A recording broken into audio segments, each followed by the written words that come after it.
శ్రీరామండి అందరికీ వంజరం చేప ఎగురు రొయ్యలు గోంగూర వండుదాం అనుకుంటున్నాను. ఇంకో పొయ్యి మీద పెట్టేశాను, చూపిద్దాం అనుకుని అలాగ పొయ్యి మీద పెట్టేశాను. మసాలా అంటే మసాలా కదా, అల్లం వెల్లుల్లి ధనియాలు జీలకర్ర ఉల్లిపాయలు కొంచెం గ్రేవీలాగా ఉంటుంది కదా వాసన. అప్పటికప్పుడు మనం రుబ్బుకుంటే కొంచెం బాగుంటుందని.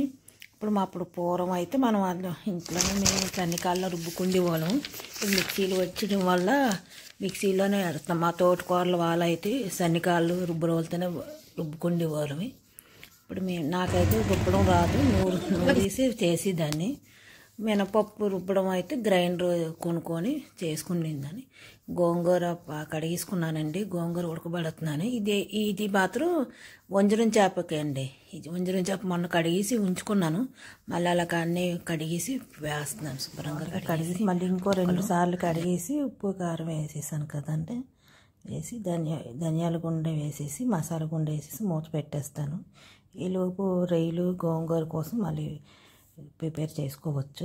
గోంగూర ఉడికిపోతే ఆ గోంగూర పక్కన పెట్టేసుకొని మెదిపేసుకొని ఈ బాణలి ఇంకో కళాయి పెట్టుకొని నూనె వేసుకొని ఉల్లిపాయలు గోంగూర కూడా ఉడికిపోయింది కదా, ఇంకో కళాయి పెట్టుకున్నాను కదండి. ఉల్లిపాయలు అవన్నీ వేసుకొని పచ్చిమిరపకాయలు.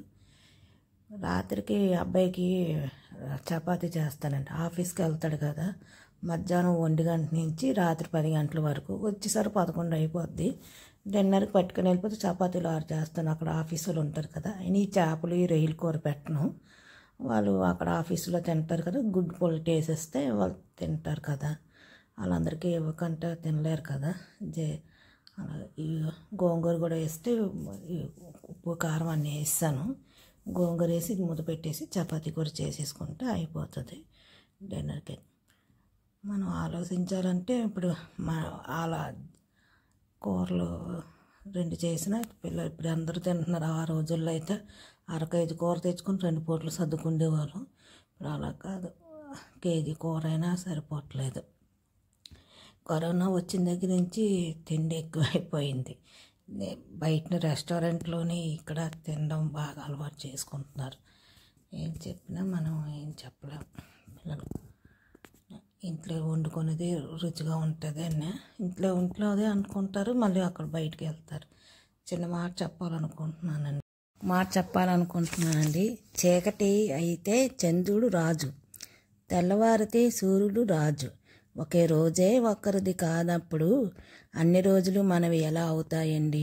మనది కాని రోజు మనం మౌనంగా ఉండాలి, మనదైన రోజు వినయంగా ఉండాలి. అదే జీవితం. నచ్చితే లైక్ చేయండి. బాయ్ అండి.